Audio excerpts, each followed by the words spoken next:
श्री गुरुचरित्र अध्याय 14 क्रूर यवन शासनम सायं देववर प्रदानम नाम चतुर्दशोऽध्याय। ओम श्री गणेशाय नमः, श्री सरस्वतै नमः, श्री गुरुभ्यो नमः, श्री कुलदेवतायै नमः, श्रीपाद श्री वल्लभाय नमः, श्री नृसिंह सरस्वतै नमः, दत्तात्रेय सद्गुरुभ्यो नमः। ओम नामधारक शिष्य देखा विनवी सिद्धासी कौतुका, प्रश्न करी अति विषेखा एक चित्ते परियेसा। जय जया योगीश्वरा सिद्ध मुनी ज्ञान सागरा, पुढील चरित्र विस्तारा ज्ञान होया आम्हासी। उदर व्यथेच्या ब्राह्मणासी प्रसन्न जाहले कृपेसी, पुढे कथा वर्तली कैसी विस्तारावे आम्हा प्रती। ऐकोनी शिष्याचे वचन संतोष करी सिद्ध आपण, गुरुचरित्र कामधेनु जाण सांगता जाहला विस्तारे। ऐक शिष्या शिखामणी भिक्षा केली ज्याचे भुवनी, तयावरी संतोषोनी प्रसन्न जाहले परियेसा। गुरुभक्तीचा प्रकारू पूर्ण जाणे तो द्विजवरू, पूजा केली विचित्रू म्हणूनी आनंद परियेसा। तया सायं देव द्विजासी श्री गुरु बोलती संतोषी, भक्त हो रे वंशो वंशी माझी प्रीती तुझवरी। ऐकोनी श्री गुरुचे वचन सायं देव विप्र करी नमन, माथा ठेवून चरणी न्यासिता झाला पुन्हा पुन्हा। जय जया जगद्गुरु त्रयमूर्तींचा अवतारू, अविद्या माया दिससी नरू, वेदा अगोचर तुझी महिमा। विश्वव्यापक तुझी होसी ब्रह्मा विष्णु व्योमकेशी, धरिला वेश तू मानुषी भक्तजन तारावया। तुझी महिमा वर्णावयासी शक्ती कैंची आम्हासी, मागे न एक आता तुम्हासी ते कृपा करणे गुरुमूर्ती। माझे वंश पारंपरी भक्ती द्यावी निर्धारी, इह सौख्य पुत्र पौत्री उपरी द्यावी सद्गती।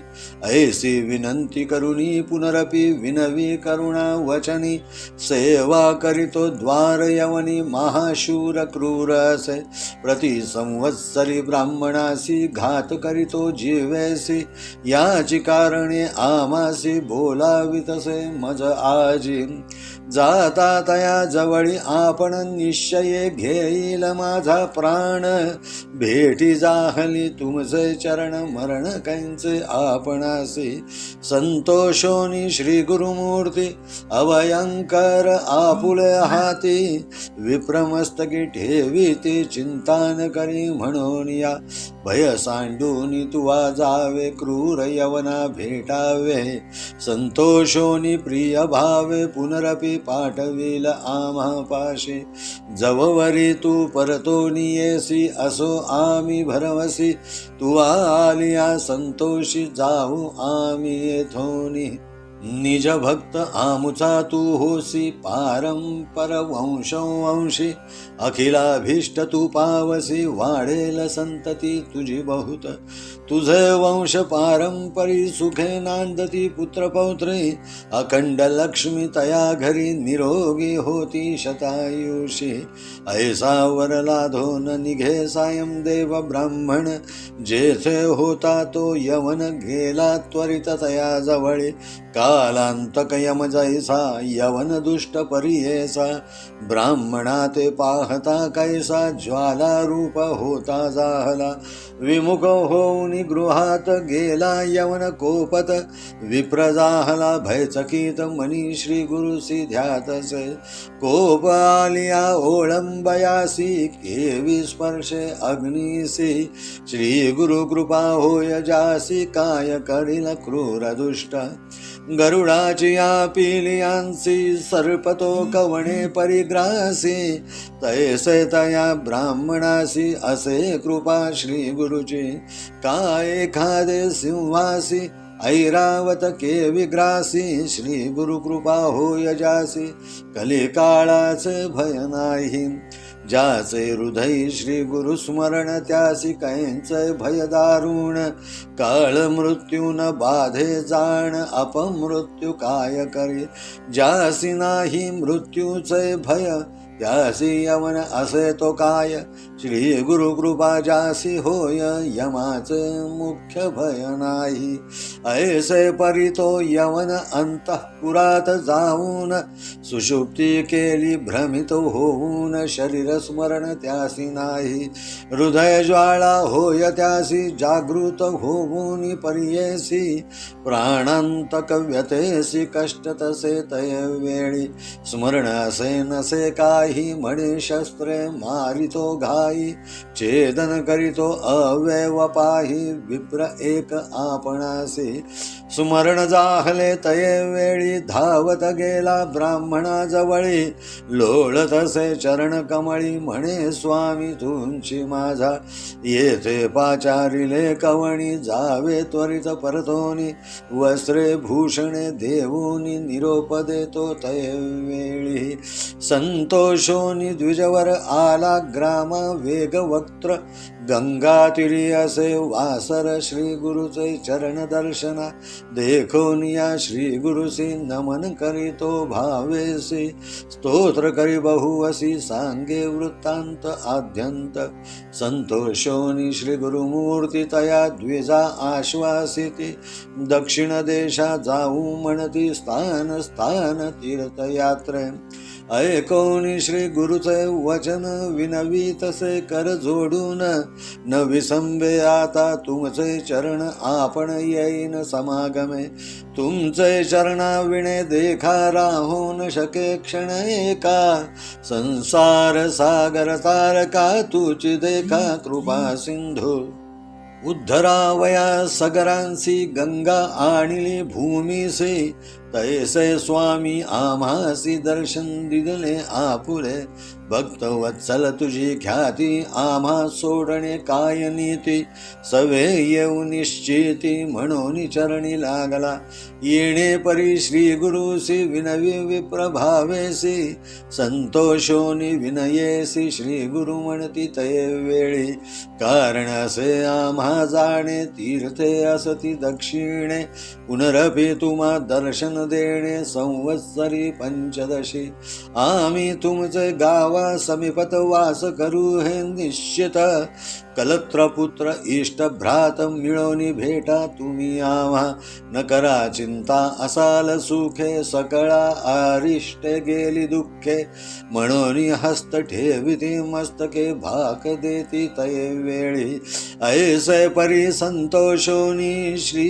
गुरु निघाले तेथोनी जेथे असे आरोग्य भवानी वैजनाथ महाक्षेत्र समस्त शिष्यां समवेत श्री गुरु आले तीर्थ पाहत प्रख्यात असे वैजनाथ तेथे राहिले गुप्त रूपे नामधारक विनवी सिद्धासी काय कारण गुप्त व्हावयासी होते शिष्य बहुवसी त्यांसी कोठे ठेविले गंगाधराचा नंदनु सांगे गुरुचरित्र कामधेनु सिद्धमुनी विस्तारून सांगे नामकरणीस पुढील कथेचा विस्तारू सांगता विचित्र अपारू मन करुणी एकाग्रू ऐका श्रोते सकळी कहो इति श्री गुरुचरित्रामृते परमकथा कल्पतरौ श्री नृसिंह सरस्वती उपाख्याने सिद्धनामधारक संवादे क्रूर यवन शासनं सायं देव वर प्रदानं नाम चतुर्दशोऽध्यायः श्री गुरुदेव दत्तात्रेयार्पणमस्तु ओवी संख्या 49 यथार्थ श्री गुरुचरित्र क्रूर यवनाचे पारिपत्य सायम देवाला अभयदान नाम अध्याय 14 सायम देवाला अभयदान नामधारक शिष्य सिद्ध मुनींनी सांगितलेली कथा एकचित्ताने ऐकत होता. पुढे त्याने सिद्धमुनींना प्रश्न केला, हे जय जया योगीश्वरा सिद्धमुनी, हे ज्ञानसागरा, पुढे कथानक मला विस्तारून सांगा, त्यामुळे माझ्या ज्ञानात वृद्धी होईल. यापूर्वी उदरव्यथेच्या ब्राह्मणाला गुरु महाराज कसे प्रसन्न झाले ते कथानक सांगितले. पुढे काय झाले ते मला विस्तारून सांगावे. ही शिष्याची विनंती ऐकून सिद्ध मुनींना संतोष झाला. ते म्हणाले, हे गुरुचरित्र कामधेनू आहे, तेव्हा पुढील कथानक नीट लक्ष देऊन ऐक. ज्या सायमदेवाच्या घरी महाराजांनी भिक्षा केली त्याच्यावर ते फार प्रसन्न झाले. त्या सायमदेवाला गुरुभक्ती, गुरुपूजा करण्याची पद्धत माहीत होती. ते पाहून गुरु महाराजांना फार आनंद झाला. ते म्हणाले, हे सायमदेवा, तुम्ही वंशोवंशी माझी भक्ती कराल. माझी तुझ्यावर फार प्रीती आहे. हे गुरूंचे वचन ऐकून सायमदेवाने त्यांना नमन केले. माथा चरणावर ठेवला. पुन्हा पुन्हा चरणावर माथा टेकून त्यांची स्तुती करू लागला. हे जय जया जगद्गुरु, तू प्रत्यक्ष दत्तात्रेयाचा अवतार आहेस. आम्हा अज्ञानी लोकांना तू नररूपात दिसतोस. वेदांप्रमाणे तुझा महिमा अगम्य आहे, अज्ञेय आहे. तू विश्वव्यापक आहेस. तू प्रत्यक्ष ब्रह्मा विष्णू महेश आहेस. परंतु भक्तजनांना तारावयासाठी तू मनुष्य रूप धारण केले आहे. तुझा महिमा वर्णन करावयाची आमची काय शक्ती आहे. मी तुला फक्त एकच मागणे मागतो, हे गुरुमूर्ती, ते मला देण्याची कृपा करावी. माझे वंशोवंशी तुमची भक्ती राहावी, हीच माझी इच्छा आहे. मला पुत्र पौत्र द्यावेत व परलोकात सद्गती द्यावी. मी यवनाच्या द्वारी नोकरी करतो. तो यवन फार शूर आहे व तितकाच क्रूर आहे. तो दरवर्षी एका ब्राह्मणाचा घात करीत असतो. त्याकरिताच त्याने मला आज बोलाविले आहे. त्याच्याजवळ जाताच तो माझा प्राण घेईल. परंतु आता मला तुमच्या चरणाची भेट झाली आहे, तेव्हा तो मला कसा मारू शकेल. महाराजांनी त्याच्यावर खुश होऊन आपला अभय हस्त सायमदेवाच्या मस्तकावर ठेवला व म्हणाले, हे सायमदेवा, तू काळजी करू नकोस. तुझ्या मनातील संपूर्ण भीती काढून टाक व बिनधास्तपणे त्या यवनाकडे जा. त्याची भेट घे. तो मोठ्या प्रेमाने तुझा आदर सत्कार करून पुन्हा माझ्याकडे तुझी रवानगी करेल. तू जोवर परतून येणार नाहीस तोवर आम्ही येथून जाणार नाही.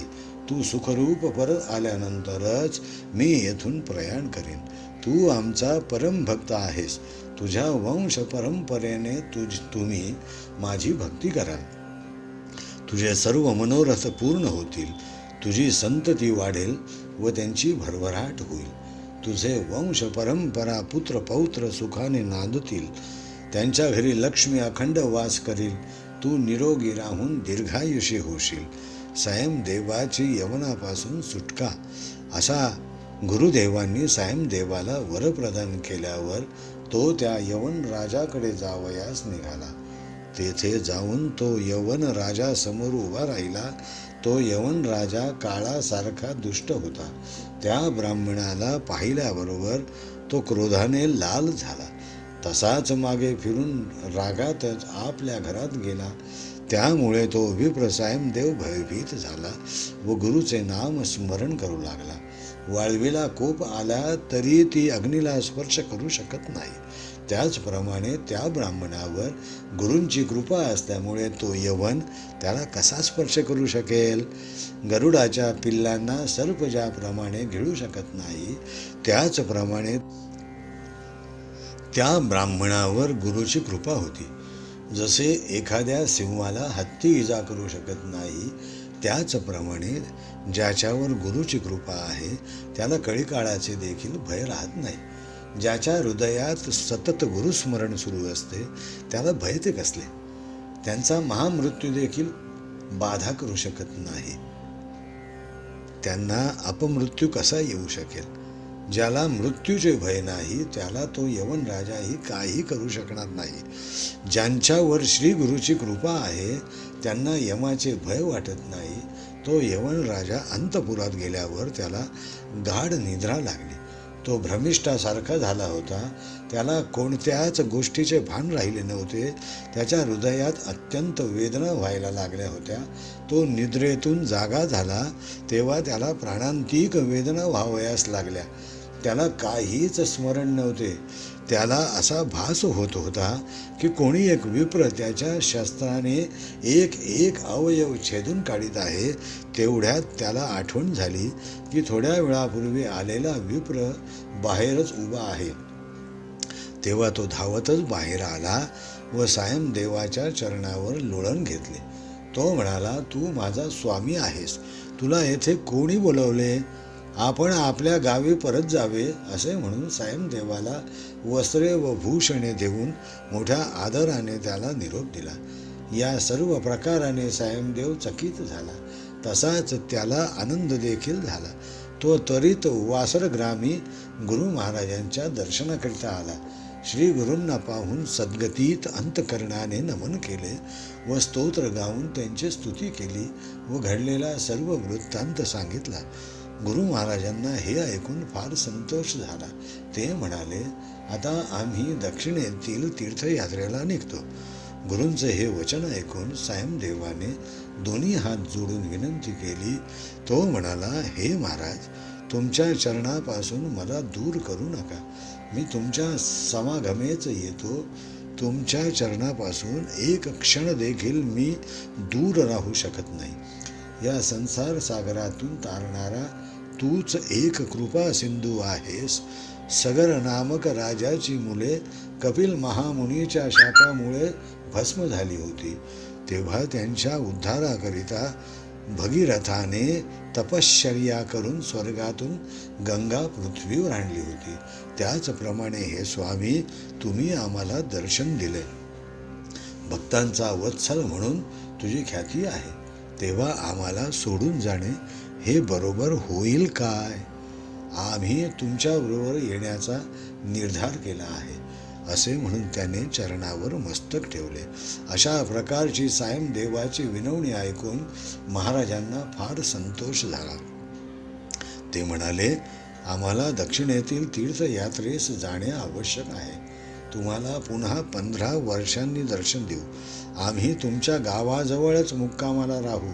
आपल्या सर्व नातेवाईकांसमवेत तेथे आमची भेट घ्यावी. तुम्ही काहीही काळजी करू नये. तुमची सर्व संकटे पळून जातील. तसेच सर्व दुःखाचे निवारण होईल. असे म्हणून त्यांनी सायमदेवाच्या मस्तकावर हात ठेवला व तसे वचन दिले. अशा प्रकारे संतोषाने परळे वैजनाथ येथे निघून गेले. समस्त शिष्यांसमवेत तीर्थक्षेत्रे पाहत वैजनाथला आले. तेथे ते गुप्त वेशात राहिले. नामधारक म्हणाला, महाराजांना गुप्त व्हावयाचे कारण काय? त्यांच्या समवेत पुष्कळ शिष्य होते, त्यांना कोठे ठेवले? अशा प्रकारे सिद्धमुनी गुरुचरित्र विस्तार करून नामधारकाला सांगू लागले. आता या पुढील कथानकाचे समालोचन आपण पुढील अध्यायात पाहू. इतर अनेक ग्रंथांचा आधार अर्थात संदर्भ घेऊन श्री गुरुचरित्र ग्रंथाचे वाचन व मनन श्री राजलक्ष्मी पब्लिकेशनने श्री गुरुकृपेने भक्त भाविकांसाठी मांडण्याचा प्रयत्न या अध्यायात केलेला आहे. सर्वांचे मनपूर्वक आभार आणि धन्यवाद. इति अध्याय 14. ओम तत्सत.